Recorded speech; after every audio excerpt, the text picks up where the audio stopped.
ಪ್ರಜಾ ಬಂಧು ನೋಡ್ರಪ್ಪೋ ನೋಡ್ರಿ ಕೇಳ್ರಪ್ಪೋ ಕೇಳ್ರಿ.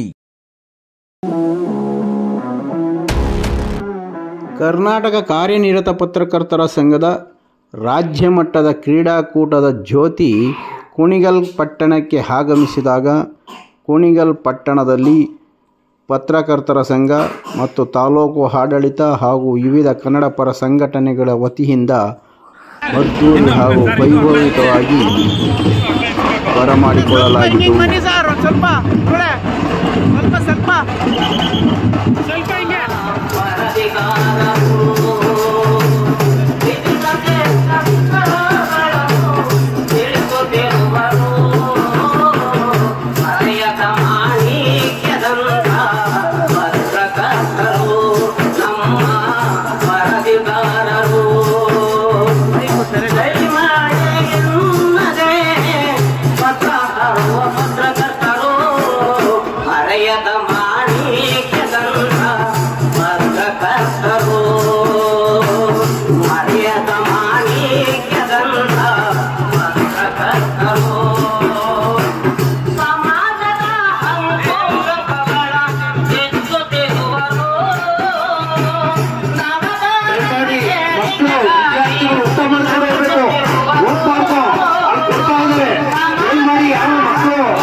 ಮುಂಚೆ ಬನ್ನಿ ಬನ್ನಿ ಬನ್ನಿ ಬರ್ರಪ್ಪ.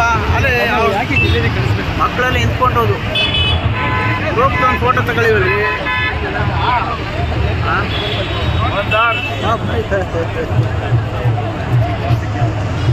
ಏಯ್ ಏಯ್ ಏಯ್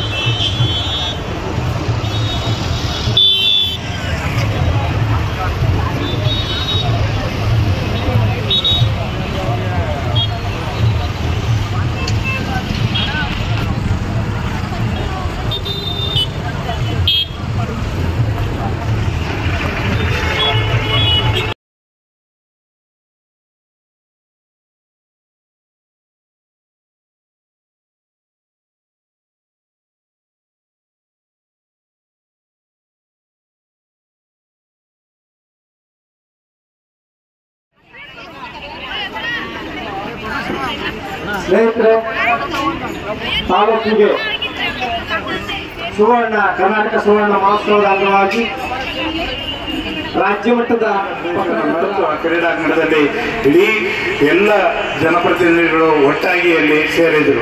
ಅದೇ ವಾತಾವರಣವನ್ನು ಇವತ್ತು ನಾವು ತುಮಕೂರು ಜಿಲ್ಲೆಯಲ್ಲಿ ನೋಡ್ತಾ ಇದ್ದೀವಿ. ಬೆಳಿಗ್ಗೆ ನಾವು ಕ್ರೀಡಾ ಜ್ಯೋತಿಯನ್ನು ಇಡೀ ಎಲ್ಲ ತಾಲೂಕುಗಳಲ್ಲಿ ಕ್ರೀಡಾ ಜ್ಯೋತಿ ಸಂಚಾರ ಮಾಡಬೇಕು ಅಂತೇಳಿ ನಾವೇನು ಕಾರ್ಯಕ್ರಮವನ್ನು ಆಯೋಜನೆ ಮಾಡಿದ್ವಿ. ಆ ಆಯೋಜನೆ ಮಾಡುವ ಸಂದರ್ಭದಲ್ಲಿ ಅದಕ್ಕೆ ಚಾಲನೆ ಕೊಡಲಿಕ್ಕೆ ಬಂದಂಥವರು ಗೃಹ ಸಚಿವರು ಮತ್ತು ಅವರ ಪತ್ನಿ ಇಬ್ಬರು ಕೂಡ ಬಂದಿದ್ರು, ಶಾಸಕರು ಕೂಡ ಇದ್ರು. ಅಲ್ಲಿ ಯೂಶುವಲ್ ಆಗಿ ನಾವು ಫ್ಲಾಗ್ ಹಾಸ್ಟ್ ಮಾಡಲಿಕ್ಕೆ ಹೇಳಿದ್ರೆ ಅವರು ಸ್ವತಃ ಕ್ರೀಡಾ ಜ್ಯೋತಿಯನ್ನ ಹೊಂದಿರುವಂತ ಆ ವಾಹನದಲ್ಲಿ ಕುಳಿತು ಅವರೇ ಚಾಲನೆಯನ್ನ ಮಾಡೋ ಮೂಲಕ, ಅವರ ಪತ್ನಿ ಫ್ಲಾಗ್ ಹಾಸ್ಟ್ ಮಾಡಿದ್ರು, ಅವರೇ ಚಾಲನೆ ಮಾಡೋ ಮೂಲಕ ಈ ಕ್ರೀಡಾ ಜ್ಯೋತಿಯ ಯಾತ್ರೆಯನ್ನ ಇವತ್ತು ಇಲ್ಲಿ ಕಳಿಸ್ಕೊಟ್ಟಿದ್ದಾರೆ. ಮೊದಲ ಯಾತ್ರೆ ಬಂದಿದ್ದು ಈ ಕುಣಿಗಲ್ ಎಲ್ಲ ಅಧಿಕಾರಿಗಳಿಗೆ ಮತ್ತೆ ಸಂಘ ಸಂಸ್ಥೆಗಳಿಗೆ ಹಾಗೂ ಪತ್ರಕರ್ತರ ಸಂಘಕ್ಕೆ ನಿಮ್ಮ ಎಲ್ಲ ಜೋರು ಚಪ್ಪಾಳೆ ಮೂಲಕ ಅಭಿನಂದನೆಗಳನ್ನ ಸಲ್ಲಿಸ್ತೇನೆ. ಹಾಗೆ ಈ ಕ್ರೀಡಾ ಜ್ಯೋತಿ ಇಡೀ ತಾಲೂಕಿನ ಎಲ್ಲ ತಾಲೂಕುಗಳಲ್ಲಿ, ಜಿಲ್ಲೆಯ ಎಲ್ಲ ತಾಲೂಕುಗಳಲ್ಲೂ ಕೂಡ ಸಂಚಾರ ಮಾಡ್ತಾ ಇದೆ. 24ನೇ ತಾರೀಕು ಭಾನುವಾರ ದಿನ ತುಮಕೂರಿನಲ್ಲಿ ರಾಜ್ಯ ಮಟ್ಟದ ಕ್ರೀಡಾಕೂಟ ಇದೆ. ಆ ಕ್ರೀಡಾಕೂಟಕ್ಕೆ ತಾವೆಲ್ಲರೂ ಕೂಡ ಬನ್ನಿ.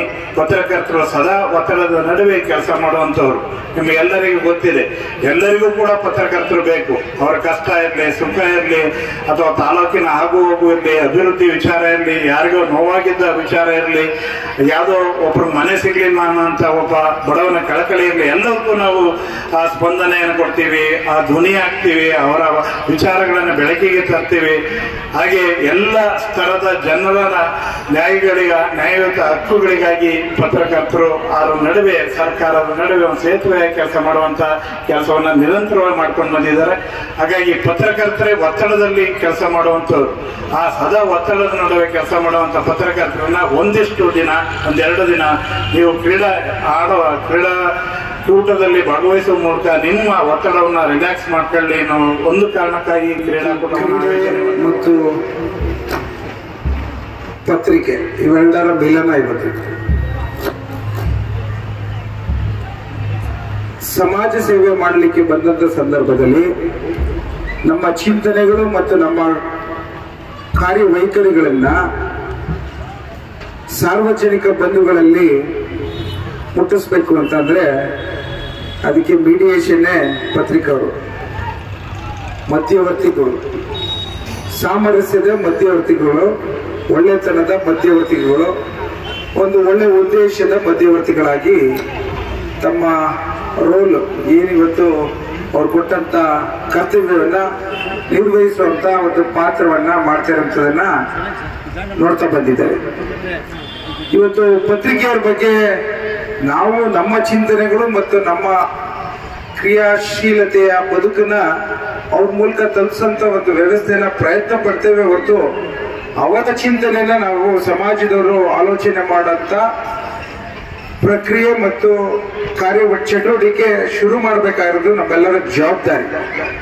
ಹಾಗಾಗಿ ಇವತ್ತು ಏನು ರಾಜ್ಯ ಮಟ್ಟದ ಪತ್ರಿಕೆ ಮಿತ್ರರ ಕ್ರೀಡೆನ ತೊಡಗಿಸ್ಲಿಕ್ಕೆ ಒಂದು ಸಂಘಟನೆ ಮಾಡಿ, ಅದರಲ್ಲೂ ಸಹ ನಮ್ಮ ಜಿಲ್ಲೆಯಲ್ಲಿ ಏನು ಇರೋಂಥ ಪದಾಧಿಕಾರಿಗಳು first time in the history of press association ಆಧುನಿಕ ಬದುಕಲ್ಲಿ ಪತ್ರಿಕೆಯಲ್ಲಿ ಕೆಲಸ ಮಾಡೋಂಥ ವ್ಯಕ್ತಿತ್ವ ಉಳ್ಳಂಥವರು ಸಾಕಷ್ಟು ಒತ್ತಡಗಳಲ್ಲಿರ್ತಾರೆ. ಒಂದು ಕಡೆ ಅವರ ಕರ್ತವ್ಯನ ನಿರ್ವಹಿಸುವಂಥ ವ್ಯವಸ್ಥೆಯಲ್ಲಿ ತಮ್ಮ ಬದುಕನ್ನ ಮುಂದುವರಿಸಲಿಕ್ಕೆ ಆ ಒಂದು ಆರ್ಥಿಕವಾದಂಥ ಶಕ್ತಿ ಸಿಗ್ತಾ ಇಲ್ಲ ಒಂದು ಕಡೆ. ಇನ್ನೊಂದು ಕಡೆ ಸತ್ಯವಾದಂಥ ನುಡಿಗಳನ್ನ ನೇರವಾಗಿ ತಲುಪಿಸಲಿಕ್ಕೆ ಓದುಗಾರರಿಗೆ ಅಷ್ಟು ಅದ್ರ ಬಗ್ಗೆ ಆಸಕ್ತಿ ಕಡಿಮೆ ಆಗಿಬಿಟ್ಟಿದೆ. ಇನ್ನೊಂದು ಕಡೆ ತಮ್ಮ ಆತ್ಮಕ್ಕೆ ವಿರುದ್ಧವಾಗಿ ಸುದ್ದಿಗಳನ್ನು ಮಾಡಲಿಕ್ಕೆ ನಮ್ಮ ಪತ್ರಿಕಾ ಮಿತ್ರರು ಒಪ್ಪೋದಿಲ್ಲ. ಇದ್ರ ಮಧ್ಯೆ ಅವರಿಗೆ ಹಲವಾರು ಒತ್ತಡಗಳ ಮಧ್ಯೆ ಅವರ ಜೀವನದ ಏರುಪೇರುಗಳ ಸಮಸ್ಯೆಗಳ ಬಂದಂತ ಸಂದರ್ಭದಲ್ಲಿ ಅವ್ರ ಜೊತೆ ನಿಲ್ಲಬೇಕಾದಂತ ವ್ಯವಸ್ಥೆ ಇವತ್ತು ಸರ್ಕಾರ ಮತ್ತು ನಮ್ಮೆಲ್ಲರ ಜವಾಬ್ದಾರಿ.